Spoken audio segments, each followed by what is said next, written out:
9টা 40 মিনিটের দিকে নাইক্ষ্যংছড়ি সদর ইউনিয়নের যে টেকনিক্যাল স্কুল অ্যান্ড কলেজ রয়েছে 2 নম্বর ওয়ার্ডে, সেই টেকনিক্যাল স্কুল অ্যান্ড কলেজের পাশেই উপজেলা চেয়ারম্যান প্রার্থী অধ্যাপক মোহাম্মদ শফিউল্লাহ, তার মার্কা আনারস, যে আনারস প্রতীকের যে নির্বাচনী অফিস ছিল সেই অফিসে অগ্নিসংযোগ করা হয়েছে।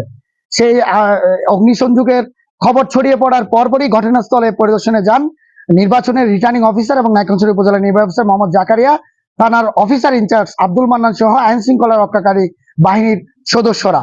এবং এই ঘটনা ছড়িয়ে পড়ার পরেই আতঙ্ক ছড়িয়ে পড়েছে। আপনাদেরকে জানিয়ে রাখি, নাইক্ষ্যংছড়ি উপজেলা পরিষদ নির্বাচন অনুষ্ঠিত হবে 21 মে।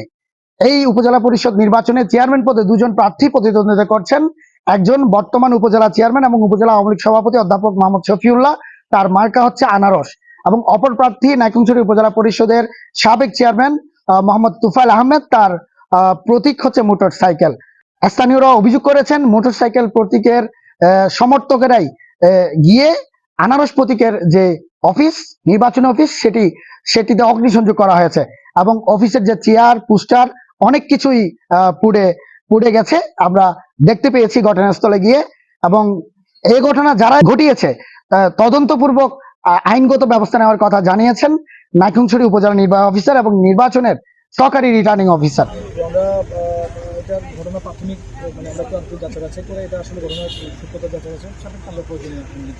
নাইক্ষ্যংছড়ি উপজেলায় 5 ইউনিয়নে ভোট কেন্দ্র রয়েছে 26টি। এই 26টি কেন্দ্রেই 5 ইউনিয়নে 5 জন নির্বাহী ম্যাজিস্ট্রেট, 5 প্লাটুন বিজিবি এবং স্ট্রাইকিং ফোর্স, 5টি স্ট্রাইকিং ফোর্স নিয়োজিত থাকবে বলে নির্বাচন অফিস সূত্রে জানা গেছে। এই ছিল এখানকার সর্বশেষ পরিস্থিতি।